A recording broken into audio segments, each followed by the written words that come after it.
पिछले सप्ताह इजराइल के साथ रिश्ते सामान्य करने वाले यूएई पहला खाड़ी देश और तीसरा अरब देश बन गया है। ऐसे में सवाल उठता है कि क्या यूएई के बाद अब सऊदी अरब इजराइल से दोस्ती करेगा।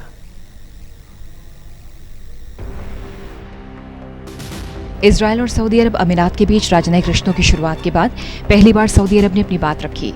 सऊदी अरब ने साफ कहा कि उसका इजराइल के साथ राजनयिक संबंधों को बनाने या फिर इजराइल के साथ किसी रिश्ते को स्थापित करने का कोई प्लान नहीं।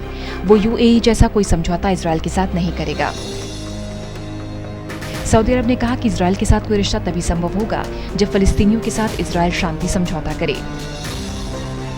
सऊदी अरब के विदेश मंत्री प्रिंस फैसल बिन फरहाद ने कहा कि अंतर्राष्ट्रीय समझौते के तहत पहले फलस्तीनी लोगों के साथ शांति स्थापित हो, उसके बाद इजराइल में कोई बातचीत संभव हो सकती है और जब ऐसा होगा तब सब कुछ संभव हो जाएगा।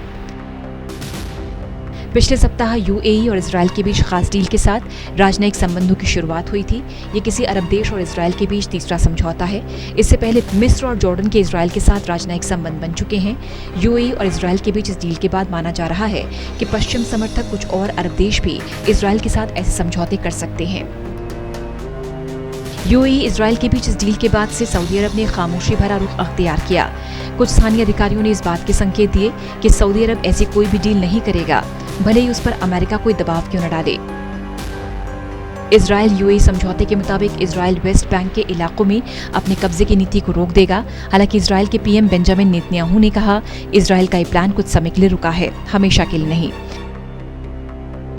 इजराइल और यूएई के बीच समझौते का फिलिस्तीनी लोगों ने तीखा विरोध किया, इसे धोखे देने वाला कदम करार दिया।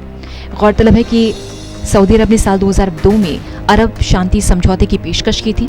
इसके बाद इजराइल के साथ अरब देशों के संबंध बहाल होते, लेकिन इजराइल लेबनान युद्ध की शुरुआत होते ही सब कुछ थम गया। उसके बाद से ही सऊदी अरब इजराइल के साथ किसी भी समझौते पर आगे बढ़ता नजर नहीं आ रहा। हालांकि दोनों देशों में पिछले काफी समय से ईरान के खिलाफ अनौपचारिक सहयोग बढ़ा है। Special desk, total news.